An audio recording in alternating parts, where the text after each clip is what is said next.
Hi, my name's Phil. I like talking about politics, and in this video I'd like to discuss the fears of a Lords Committee on exiting the European Union, that the threat of a no deal hasn't gone away. But first, if you'd like to be notified of daily news of politics, please subscribe to the channel and click the bell notification icon. So the idea that we could still get a no-deal Brexit is something I've already discussed and recently as a hypothetical extension of the fact that the EU Parliament have not yet ratified the agreement and have no firm plans to do so, whilst the UK government is failing to adhere to its side of the bargain, especially with the withdrawal agreement and the Northern Ireland Protocol in particular. And I had wondered under what circumstances the EU Parliament could now ratify the deal. I mean, they clearly can't ratify it whilst the government is breaching the earlier withdrawal agreement. From the point of view of, say, EU citizens, it would even be questionable to ratify it when the government were acting in bad faith, but not necessarily overtly breaching the agreement, which would be the state of affairs even if Boris Johnson backs down again and re-engages with the Northern Ireland Protocol. At the same time, I don't know that the EU Parliament can just keep deferring the votes for ratification forever. After all, ratified or not, the agreement is in force. It will cease to be, I suppose, if the EU Parliament votes against ratifying it. But right now, does Boris Johnson care if the EU are ratifying it, if we're going to carry on as if it were? In fact, would he care if they never ratified it? Because I've also talked about the possibility that Johnson might actually want the EU to vote against it. I don't know that. I know there's a lot of pressure from within the Conservative Party. Now, I mean, that way, of course, it would be a no-deal Brexit that the nutters in his party want, but with the capacity to blame the EU. Sure, it's not going to be believed globally, but their power derives from a dodgy general election process in the UK, a process that will be a lot dodgier come the next time they go to the polls as well. But now a committee of the House of Lords, which is actually a committee not just for exiting the EU, but the committee for our relationship with the EU that goes back decades. But in the last year or so, it's been focused very much on exiting the EU, has expressed their fears of a no-deal Brexit not actually having been avoided at all. Now, this, I suppose, will be pretty much the last word from the committee as well. Boris Johnson has been winding down parliamentary scrutiny of Brexit. He closed down the Department for Exiting the EU last year, which he could do. That was in his executive power to do so. Though he's now created a new unelected Brexit minister a year later, so it's a bit weird. He sort of opened the department back up on the sly. But the parliamentary committee, for MPs has been disbanded. The committee of MPs has already been shut down, essentially against their will. Of course, I say that, Conservative MPs went along with it, because Johnson doesn't have the executive power to shut down a parliamentary committee as such without their approval. Now, the Lords Committee is following suit. Again, nothing they can do about it. As things stand, we were supposed to have ratification voted on this month in the EU Parliament. That would have given the EU Parliament the time it needed to have the agreement translated into the necessary languages and to be scrutinised in committees and subcommittees. The usual parliamentary democratic procedures that no longer happen in this increasingly authoritarian UK. But the votes were abandoned when the government announced its intention to breach the Northern Ireland Protocol again. Not sure if they were actually serious about doing so last year. That remains an area of speculation. But this year they actually do seem to be. They've even desperately tried to persuade the United States Senate of the benefits in doing so. They've sort of now tried to bypass the White House because they're going to get nowhere with Biden. I mean, they're going to get nowhere with the Senate, but they don't seem to understand that yet. Or at the very least, what they will do if they can't persuade the United States of the benefits of Brexit, at least try and blame the EU for the damage it's causing in Ireland. It hasn't washed, of course, but they've been trying and they've been stepping up their diplomatic efforts, strongly suggesting that they are not only serious about trying to drop the withdrawal agreement, but also that they recognise that they ultimately can't just ignore the United States over the issue. But the vote for ratification is now supposed to be at the end of April. This presumably gives time to, first of all, see if Johnson really is serious about breaching the agreement. I mean, technically, he has already broken international law just by stating the intention, because it breaches the good faith article. It's never an act of good faith to say that you intend to breach a treaty. However, the practical applications are the most important. So petulant threats that ultimately don't lead to a material breach aren't necessarily going to be taken as seriously.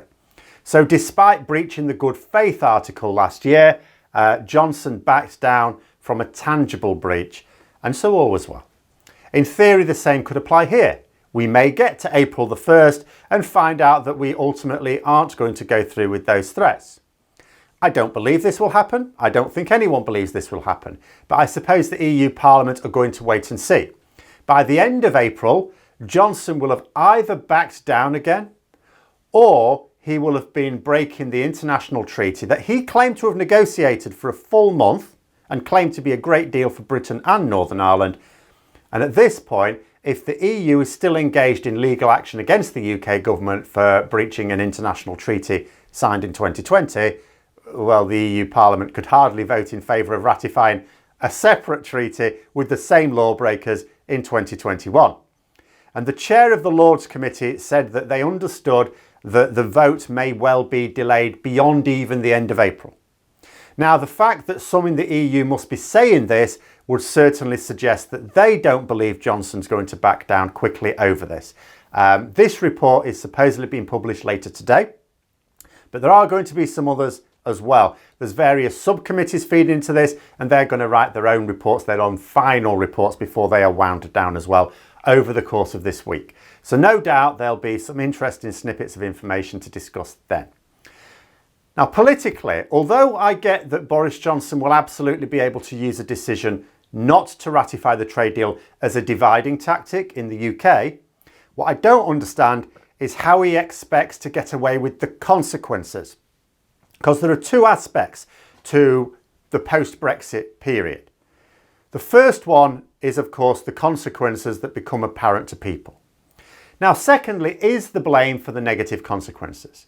Credit too for any positive ones, I suppose, should anyone find one. Now, the blame I can see.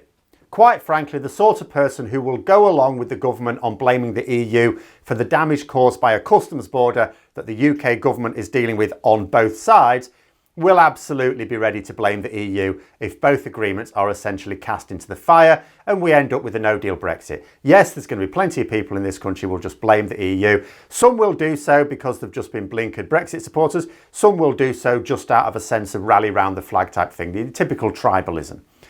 But what about the consequences for businesses and therefore jobs? I mean, sure, the majority of Brexit damage has been caused by the weak deal. Services essentially have a no-deal Brexit, as I've also talked about a few times. But that being said, life could still become harder for them. It's not like they've got the hardest possible Brexit. It could still be harder still if, in the event of an actual no-deal scenario, the goodwill that they're going to rely upon from many EU countries evaporates. But there are businesses who were absolutely given a lifeline by the Brexit deal. Yes, more paperwork, various things as well that make them less competitive, but they could trade. Yes, we saw news stories of the ones who face ruin because of our new third country status, meaning they can't trade, but quite a lot still can if they produce goods. Well, what happens when this applies to even more businesses? With the imposition of tariffs, for example, and even greater trade barriers. There will surely be nowhere to hide. We're not going to make up that lost business elsewhere.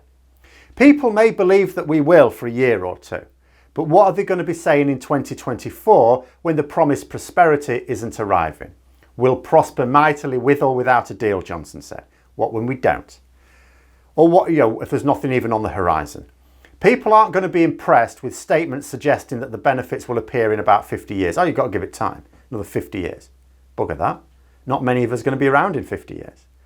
And Labour will be hammering the issue at some point as well. Now, I know, absolutely maddening that they're not already.